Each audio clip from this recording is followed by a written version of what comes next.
Washington, Reuters. The White House on Tuesday urged U.S. lawmakers to move ahead with legislation to help prisoners prepare for life after release, but stopped short of calling for broader reforms such as changing mandatory minimum sentences for drug crimes. Arguing that a wider overhaul lacks congressional support, the Trump administration recommended more prison work programs, more partnerships with businesses to help ex-prisoners find jobs, and more funding for programs to reduce state prison recidivism. No proposal was offered on sentencing reform, an issue that divides the Republican Party between a law and order hardliners and moderates. That leaves Republican President Donald Trump stranded in the middle and, as is the case on other issues such as gun control and immigration, not firmly in either camp.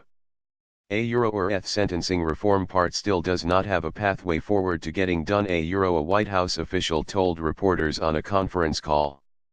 By doing this in smaller bits and pushing prison reform now, this has a better chance of getting done. The final parameters of the legislation will ultimately be decided by the Republican-controlled Congress, which may have difficulty passing a politically sensitive bill in an election year.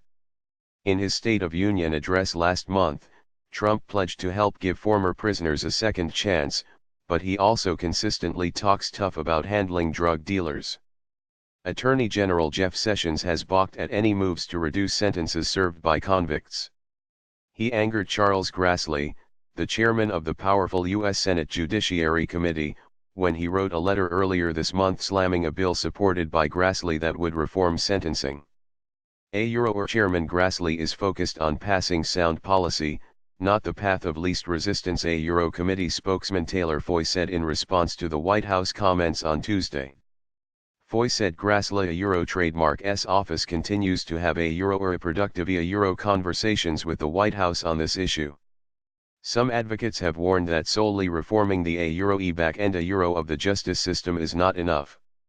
I don't trademark think there can be real criminal justice reform without reducing unnecessary incarceration in MHEDR, of the Brennan Center for Justice at New York University, told Reuters in an interview earlier this month.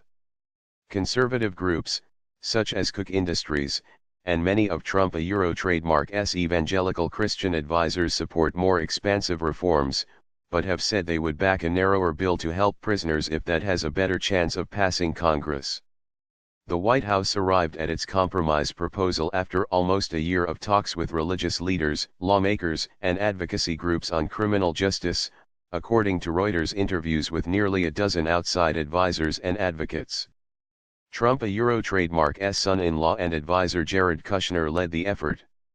Trademark's really been the quarterback, said Paula White, pastor of a Florida megachurch and longtime spiritual advisor to Trump.